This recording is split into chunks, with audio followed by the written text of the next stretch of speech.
We invited students to take part in the conversation, and the chosen topic is Capitalism Evil. How do the speakers intend to answer the questions? What perspectives do they hold? What questions do they have on their minds? Exciting, isn't it? So let's find out, shall we?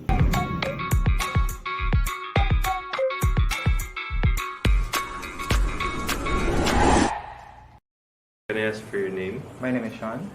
Okay, so good afternoon, Sean. We're going to talk about capitalism. Is capitalism evil? And change my mind. No, for me, capitalism is not evil in such a way nga, capitalism itself is, privatization sectors, and working private sectors are enabled to help supply our economy. I mean, it is really evident nowadays that as capitalism works, our economy also thrive for a much better cause, because I don't think the non-private organizations or the sectors in our economy is helping enough with regards to the economic growth of the Philippines.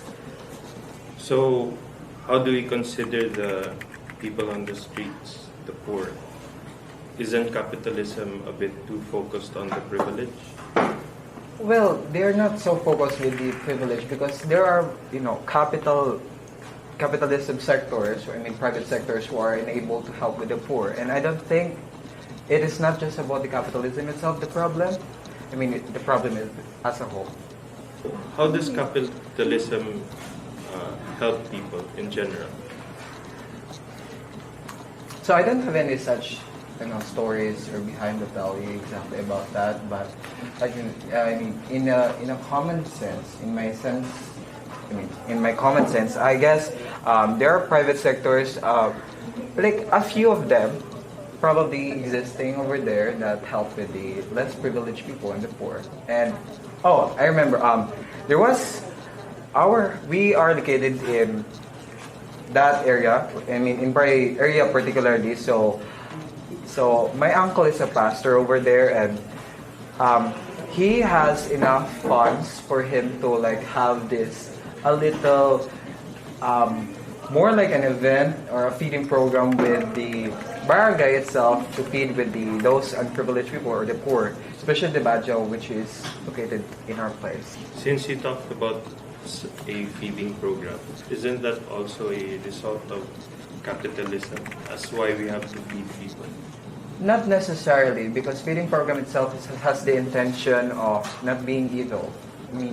Its intention is to feed the poor, which are in need of an immediate food, or in need of an immediate supplement that can help them survive.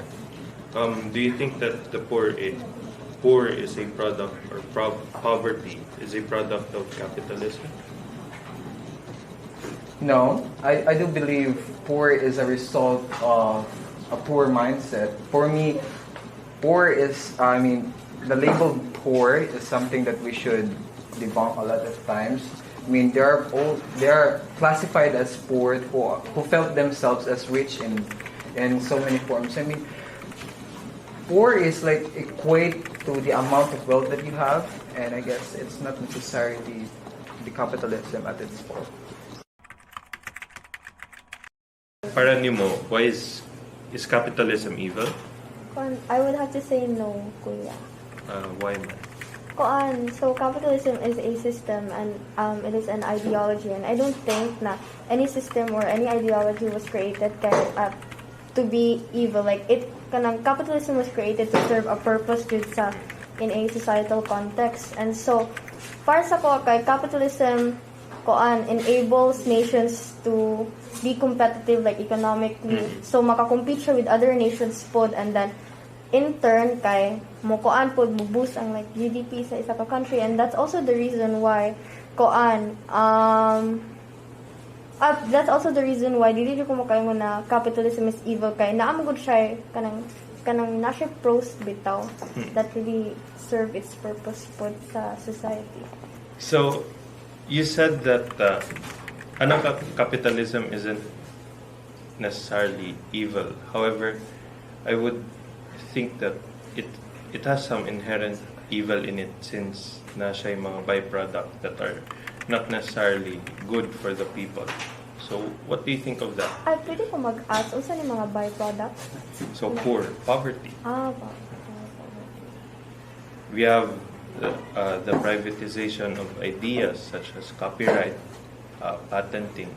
Those things are a product of capitalism, and in a way, it stops people from proliferating more ideas that can contribute to the advancement of, let's say, technology, product, the market. Yeah. So, isn't it people start to go high, businesses start to boom, and then because of a capitalist mindset which wants to monopolize the idea or to monopolize the benefits, other businesses starts being eaten or starts going down. Isn't that inherently evil? Diba, so you mentioned copyright, kanang patent, and ano. So, kanang mga copyright, kanang patent, kay they're just there kay para to protect the rights of the author, kay para there's kanang walay plagiarism na mahitabo. So, para sa ko kay monopolizing an idea, like kanang knowing na that idea kanang comes from you, and then protecting your rights as an author, kay that's not really evil. Then you mentioned pud na poverty. Para sa ko kay dili jud ang system ang ga-create anang poverty, na ay different factors na ga-create og poverty. And para sa ko apod, it's kanang poor people are created because of the people in charge anang capitalism. So it really just depends on the people na gakuan anang capitalism, not really the entire system jud kuya. Hi, I am JM. Hello, JM. So, is capitalism evil? Change my mind. Yes, I do believe. In fact, I firmly believe that capitalism is evil. What can you see with this? An iPad? An iPad. Do you think an iPad is evil? No, but we're talking about the idea, Exactly. iPad won't be an evil if it's not used by people. Same with capitalism. It's not inherently evil in itself. Because if it is, then why would we apply it in the first place? Capitalism will only be evil if it's used by people. However, when we outweigh facts, capitalism has do more good in people, especially in the place we have now, than its negative impact. But you said that capitalism does more good than evil for people. What type of people are we talking about? You mentioned about the iPad. Not everyone can purchase the iPad. So, who benefits from capitalism? Yes, the elites, you could say, that benefits from capitalism, but the common people in general benefits from it. The very fact that most people have foods on their plate. Of course, we cannot deny the fact that there are a lot of underprivileged, those who are in the streets. But capitalism weren't necessarily made for them. It's just, collateral, or like. So capitalism was not made for the people. It is made for the people, but it is not made for their situations, for their circumstances that they're in. So who is the market audience of capitalism? If we're talking about purchasing power, since that's what capitalism relies on, that's its predicate, that you must be able to sustain or have enough money to buy the product or to afford the product. So, who does it mainly capitalize on? Who does it mainly focus on?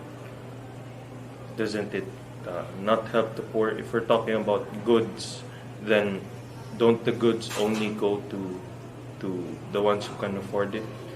Isn't that a bit gate-kept for those who cannot afford? Of course, there are products that were solely made for the privileges, that's a fact, but there are also products that can be purchased by the common people, and that's capitalism itself. And talking about everything you wear, everything you see, it's a product of capitalism. So if you say capitalism is evil, then why do you wear your shirt? Right? Why do you have your pants in the first place? Why are you sitting on that chair? Or like, what are we doing anyway? So if, again, you mentioned about, privileges or people benefiting. Let's head even before capitalism, were people receiving, clothing, were they receiving basic needs, etc.? When you say clothing was made out of capitalism, but when you talk about their outfits like that, I mean, they have, even before capitalism was established. But I think capitalism has only become evil because of the excessive use of man. But inherently, it's not. And what we can see now is we don't use our shirt because it's evil, right? So you're saying that capitalism is not inherently evil. So capitalism is good, right? So how can something evil come from something good, such as capitalism, if its focus is on giving to the people? It has only become evil, even if it's inherently good, because of the use of man. So because of their over-exploitation of the resources. But doesn't capitalism motivate that over-exploitation? Doesn't it motivate a person to do such things that can harm either the environment, that can harm, the social status of the people? It does, in a sense, but however, rationally speaking, people have their own minds. I mean, if you can think well, you do good.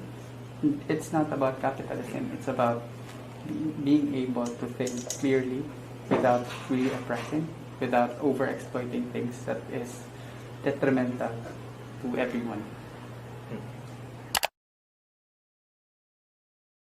What are your observations based on what you've seen?